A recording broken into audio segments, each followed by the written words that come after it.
and welcome to an instant reaction of College Football Black Friday. I'm your host, Noah Love, and today Rivalry Week has started, and we had some big results on this Black Friday here. We're just gonna jump straight into it. There's a lot of big teams that played in terms of playoff implications. Utah played, obviously Georgia and Georgia Tech played, but we will start in at I think it's DKR Stadium. Yeah, we're just gonna go to the very end of the day. Also, Indiana played. We'll talk about them, but we'll start DKR Stadium where the Aggies of Texas A&M fall by 10 to Texas 27-17. Brutal one, right? Brutal game. Let's just talk about this from a Texas perspective. What a win for Texas. I thought Arch in the game was fine. It was a defensive slugfest for the first half, and then in the second half, the run game took over. Wisner just took over that offensive line. They took the line of scrimmage over. Texas won this game because Texas was better at the lines of scrimmage. That's what happened. They were better at the line of scrimmages. That's why Texas won. Again, Texas running for almost over they ran for 218 yards. I know Arch had 35-yard touchdown run to almost essentially seal it. This has been a tough year for Texas. It's been a tough year. Look, you lose to Ohio State to start the year. Then you have some bye games where Arch is struggling, and it's kind of like, what the heck? And then obviously the Florida game happens. We'll talk about that in a minute. I'll get to the playoff talk in a second because I have thoughts on Sark because I watched Sark's post-game interview. I wasn't at home while the game. I was somewhere else while the game was being played, and I was watching it there. So yeah, I kind of came home, got myself in what I wanted to say about that. But so we will get into that. But just to not get totally off track, Texas was just better. Line of scrimmage, they were better. I thought they did a very good job limiting the explosive plays for Texas A&M. I thought they did a really good job against Texas A&M's run game. I know Marcel Reed ran the ball for 71 yards, but just in terms of giving it between the tackles, I thought Texas stifled A&M. I thought Colin Simmons made some impact. Jelani McDonald, big impact in the game. Leon Alafu, I just thought Texas's defense just was really great. And it's really what kept them in the game. And then obviously the run game took over in the second half. So Texas at number 16. Big win. Massive win for them at home against the Aggies. And now the debate is starting. Is Texas a playoff team? I am going to be real blunt. No. You're not one of the best 7 at-large teams. Let's go through the at-large teams as of right now, because I'm going to assume Texas Tech wins tomorrow, and they'll be in the top. So let's look at the at-large teams. Teams are going to get an at-large bid, most likely. The loser of the Big Ten championship game. So, or let's just say, okay, so for at-larges, let's just say this. Let's just say right now, Indiana, even though they get a bye, if they don't win it, they'll count as an at-large. So let's just say Indiana. Then we'll go Ole Miss, they will be in at large. Ole Miss 2. So we're already at 2. Then we have Oklahoma. We have Notre Dame. We're at 4. Then we have Oregon. Ooh, Oregon. So we're at 5. We're already at 5. There's only 7 spots. So we're already at 5. Now, the 6th and 7th spots. Oh, 6 is Oklahoma. So we've got Indiana, Ole Miss, Oregon, Oklahoma, Pro. Yeah, okay. Let me do that again. Hold on, y'all. We got we got Indiana. We have Ole Miss. We have Oregon. We have Oklahoma. We have Notre Dame. That's just 5 off the bat, and then Alabama. So we're at 6 right now. That's it. We're at 6, and that 7th spot is still up in the air. It's gonna be, to me, you are not, to me, you looking at your resume and looking at what you put on tape right now, and obviously where you're ranked. The teams in contention for that last spot are Michigan, Vandy. BYU could shut this whole thing down and they could move Texas Tech to an at large and then that'd be it.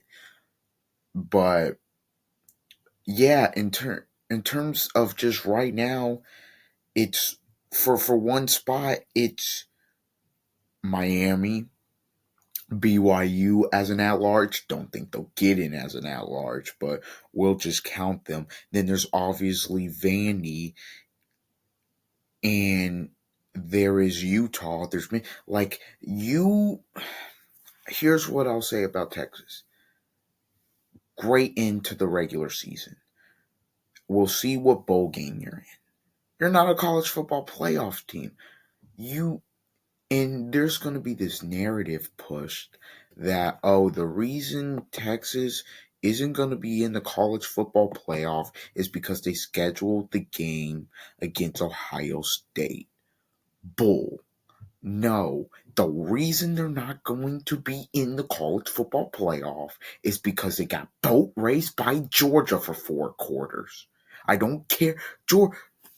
Georgia, if you watched that game, Georgia dominated. Texas wasn't even close. 35-10. And the only reason they got a touchdown in that game was because they got set up on a short field. They dominated the game. And then they lost to Florida, where Florida never led. They never led in that game. Period. They may have led, but I don't think they did. But the point still stands. They lost to 3-8 Florida, whose season is going to end on Saturday. Maybe with a win, maybe with a loss against Florida State. I have no idea. You cannot lose a quarter of your games and get into the college football playoff unless you are in an Alabama spot where they're at 10, they beat Auburn, and then they lose the SEC title game. That's the only way a 3-loss team can really get in. You don't have a conference title game. You lost to a 3-18, granted on the road. Again, the SEC, some of these teams' records suck, but they have a lot of talent on there. That's kind of what it is, and that's unfortunate. So for that's the break that Texas got. Look, Texas, really good team, trended upwards. Trended upwards, but trending upwards to end the year. But you lose on that road to Florida. There's no discussion. You're out. A&M, A&M side, 11-1, tough loss. Uh, Look, A&M fans can act like this doesn't sting. It stings, and it stings because you had a shot to go to the SEC title game. You don't even know what a title game appearance looks like. You'll next weekend you'll be at home. You are in the college football playoff. You're fine. Like you will, your consolation prize is a home game at Kyle Field. You don't get the first. You don't get a first round bye, and that is the unfortunate reality. Bright side, you get some guys healthy. You may get Le'Veon Moss back, and then you'll see what you can do for the title push. Title, you'll see what you can do. Look, A&M fans are gonna act like this one doesn't sting. It stings. We can be honest about it. It stings. It stings. I just laid out the reasons why it stings, and it stings bad. And you know what? That's okay. It's supposed to sting. This is college football. This is a rivalry game. It stings. Look, in terms of where they'll be ranked in the CFP, I don't know. I still think they'll be in line for a home game. They're 11-1. A&M's been great the whole season. It just felt like, look, they were getting injured, and it just felt like they had pressed the gas so hard. It just felt like they needed a bye. They just needed a bye, and they're going to get multiple weeks of rest. Their next game will be a college football playoff game. Look, Mike Elko at 11-1. It's great. He great building something in College Station. It just wasn't your night. And that's kind of what it comes down to. We could talk about the X's and O's. Wasn't your night. You got bullied up front. Marcel Reed had some mistakes. You lost. You go back, you watch the film, you see where you can get better, and you say, you know what, we're going to be in a college football playoff. Let's get healthy and let's make a run for that. But now that they lost, there will be a team that benefits, obviously, because there is a certain team that will play for the SEC championship, and they reside in Athens as Georgia wins 16-9 over Georgia Tech. They obviously clinched the spot in the CFP. If that wasn't already apparent, they clinched one. But now Kirby gets to go back to Atlanta and again and do what he do and play for another SEC championship. And this would be the second straight year they would have won the SEC championship. Georgia has not missed an SEC title game, I believe, since they have not missed an SEC title game since 2020. 2021, they played against Bama, lost. 22, they blew the doors off of LSU. 23 played against Bama. 24 played against Texas. And they will either be playing against Alabama or Ole Miss. If Bama wins the Iron Bowl, they go to the SEC title game with a chance to avenge them, uh, not avenge themselves, but with a chance to win another SEC championship. If they lose, they're out of the playoff. The season's basically over, and it will be Ole Miss, and we will get to Ole Miss in a minute because when I'm recording this, it's Saturday, so today's the day about Kiffin. But we'll get into that. Let's just talk about Georgia real quick. Georgia, Gunnar Stockton. I don't know what his deal was today. They couldn't. They offensively, they could not throw. They could not throw it. Like Georgia Tech, I thought in the secondary did a very good job. He threw one bad pick where it's like, what are you looking at?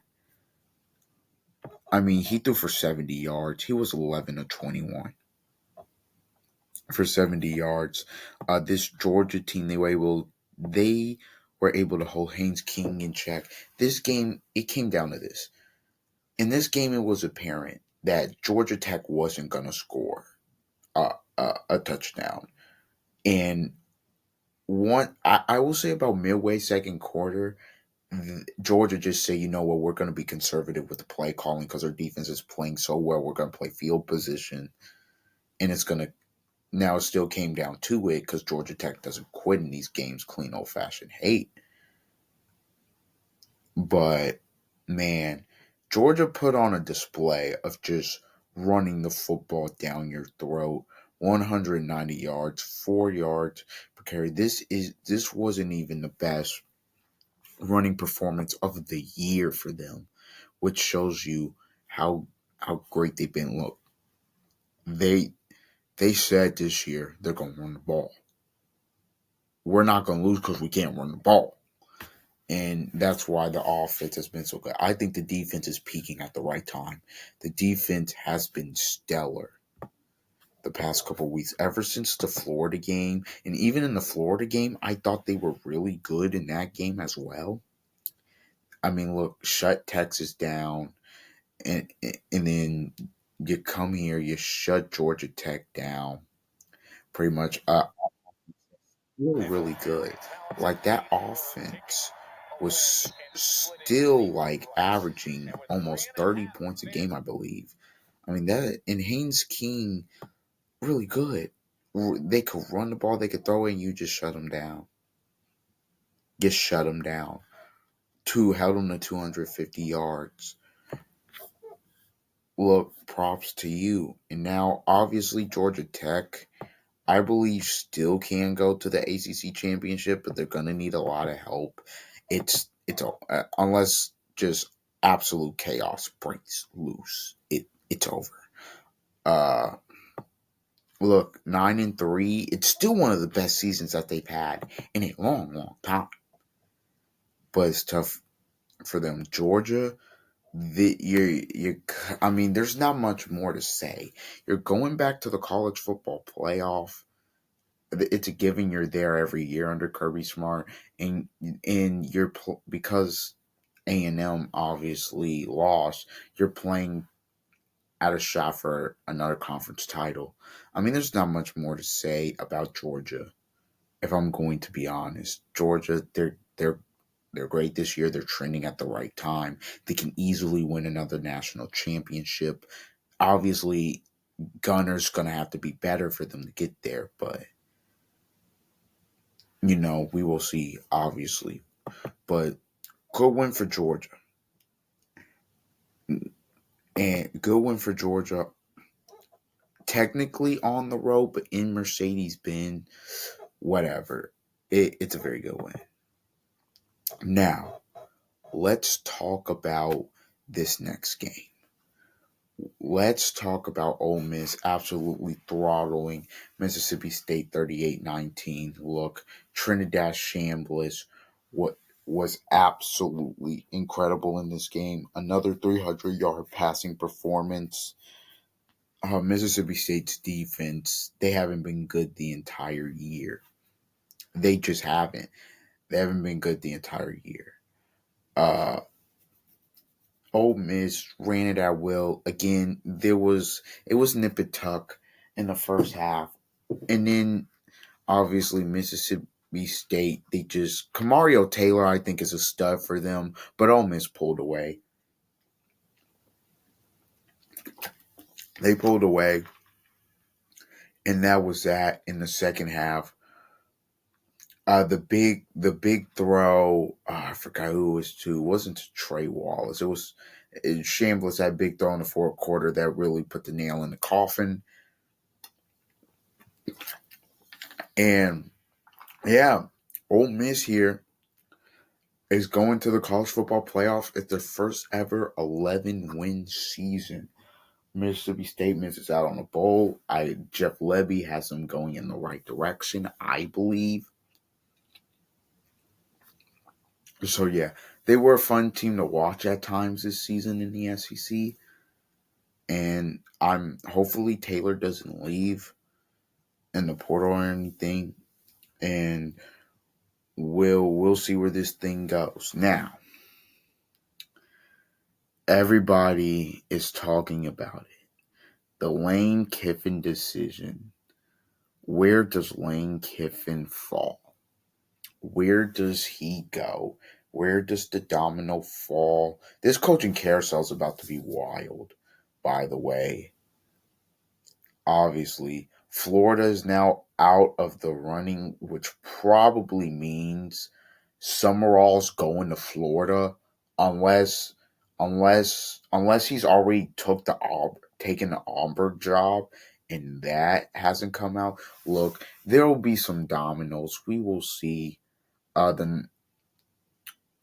we will see what happens with some of these big programs.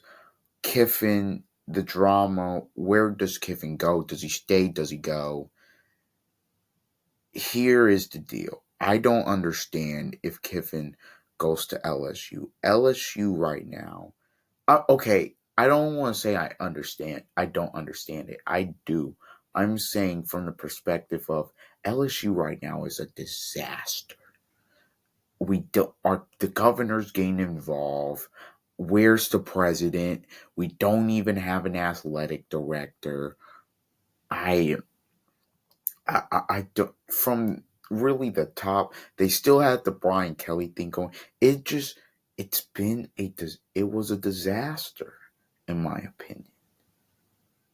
That's really what I think. I think it's been a disaster. Also, Kelly, he was fired without cause, which means he's getting the 54 million. Just give the man the money.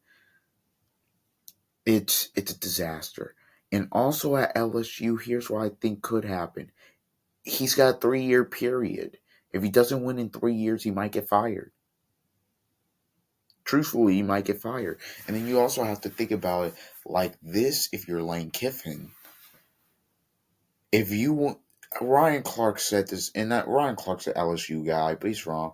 If you want to be legendary, come to LSU. If Kiffin wins a national title at LSU, yes, it'll be fine. But he's like, but you know what you'll say? He's not Ogeron. He definitely ain't Saban. He ain't Les Miles. But if he wins a national title at Ole Miss, which he could very well do this year. Look, if you watch Ole Miss, you know the Ole Miss can win a national title. They've got the run game. Chambliss, the quarterback, is really good. They can throw the ball down the field. The defense is very solid this year compared to years past. Like they're to me in that group where they can win a national title. By the way, if you're Kiffin, you can still win an SEC title. If Alabama loses tomorrow, you're in the SEC title game. Why not stay and find out if you can win a title? You have a chance to play a team, potentially, to play a team that you had on the ropes. I think that might have been in October that game was played. In middle of October, you have a chance to knock off. You may potentially have the chance to knock off Georgia. You may have that chance. And you you're gonna sit here, you're gonna leave. And I understand like they're kinda the AD's rushing them into a decision here, but the decision should be simple. I think he should stay at Ole Miss. He's going to be a legend. He's already proved he could build a top 10 program.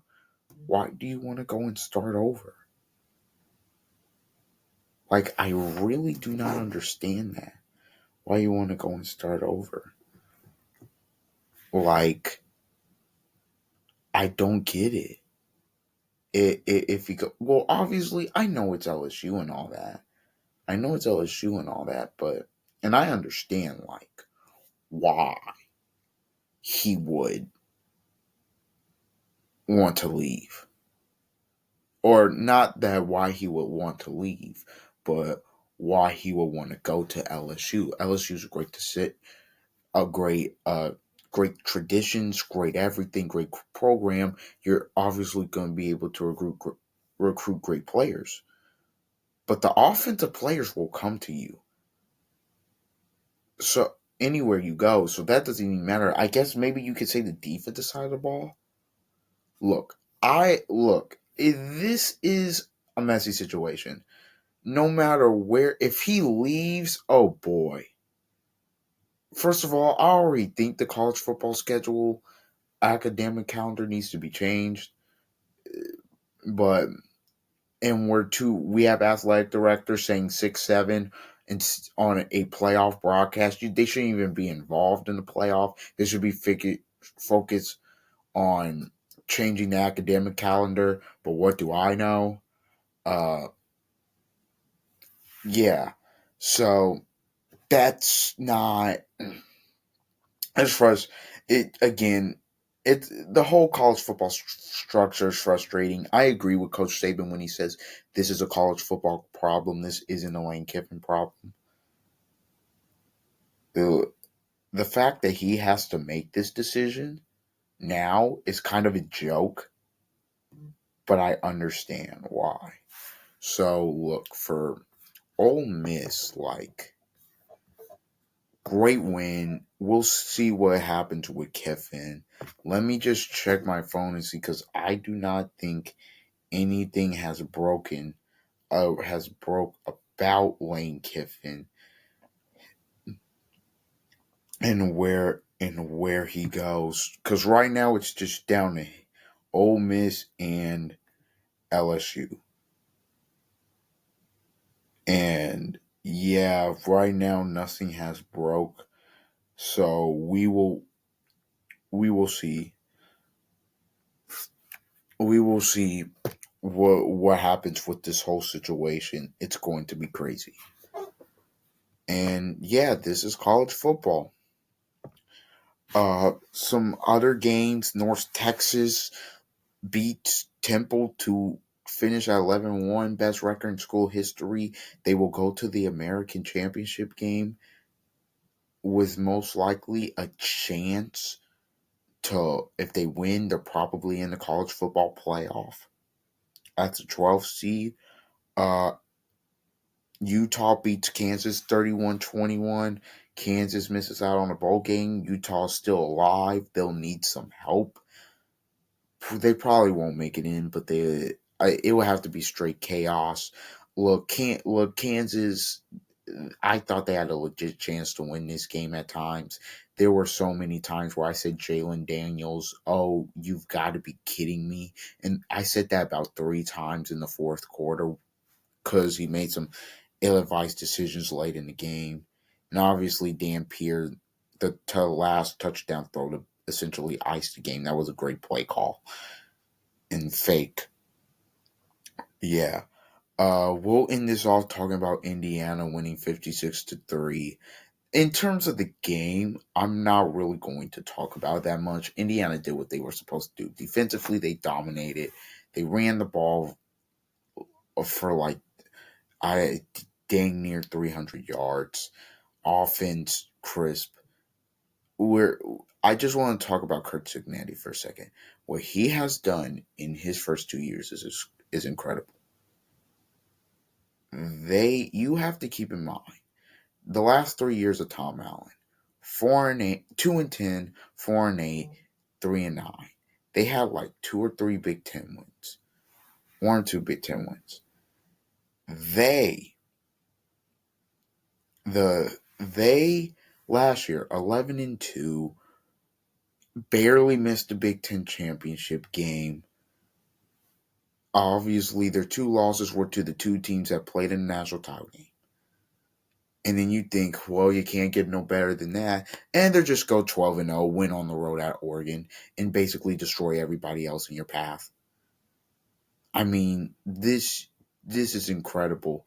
And if Ohio State loses to Michigan tomorrow somehow, they'll be the number 1 team in the country.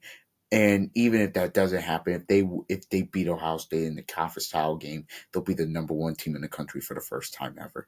It's been incredible what he's done.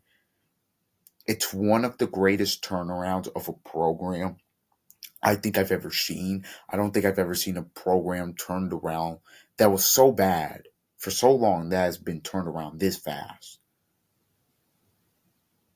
They're going to the college football playoff regardless of what happens. Uh, they're going to the college football playoff. They're going to be playing for their in Indianapolis for the first time ever in Big Ten championship game, and they're going to have a chance to win the first Big Ten title since like the '60s. Now with the CFP, we'll see. Will they get a first round bye? Obviously, if they win, they get a first round bye, and they'll probably be one seed. But we'll see what happens with that. But man, like, this has been crazy. All right, I've been here for a minute. This has been an episode of the Don't Argue with the Facts podcast. Instant reaction. This will hopefully be up in the morning. I'll have a late Saturday night reaction up because everything will be probably set in stone by that time. All right, take care. See you guys. Please like, comment, share, subscribe, and see ya.